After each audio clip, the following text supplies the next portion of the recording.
এই যে নদী যায় সাগরে, কত কথা যায় যে বলে।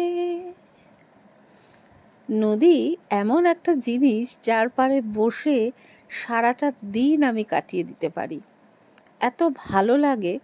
বিশেষত এই যে ভিডিও ক্লিপিংসগুলো দেখছো, মেঘলা আকাশ, বেশ ফিরফির করে হাওয়া দিচ্ছে, নদীর পাড়ে আমি দাঁড়িয়ে আছি, দূরে দেখতে পাচ্ছি একটা নৌকা যাচ্ছে, আর উল্টো পাড়ে যে সীমারেখা সেটা বাংলাদেশ। বসে বসে অনেক কিছু ভাবছিলাম জানো। আমি আবার একটু ভাবতে ভালোবাসি এবং ভেবে ভাবি যে এইগুলো নিয়ে যদি একটু গল্প লিখতে পারতাম তাহলে ভালো হতো। কিন্তু আমি তো গল্পকার নই। ছোটোখাটো মনের শখ মেটাতে কিছু কিছু লিখি, হয়তো তোমরা পড়ো, কারুর কারুর খুব ভালো লাগে, কারুর হয়তো ভালো লাগে না, তাও লিখি। লিখতে কিন্তু আমার বেশ ভালো লাগে।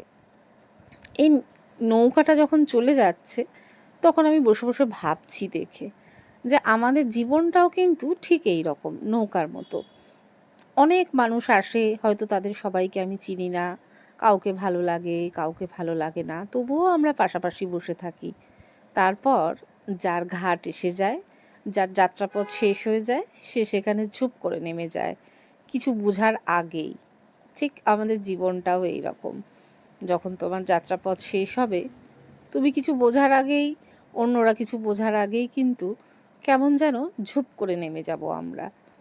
মনগুলো খারাপও হয়, আবার নিজের মনকেও বোঝাই মানুষের জীবন একদম অনেক। তোমরা কারা কারা আমার মতো এই রকম ভাবনা চিন্তা করো জানাতে ভুলো না।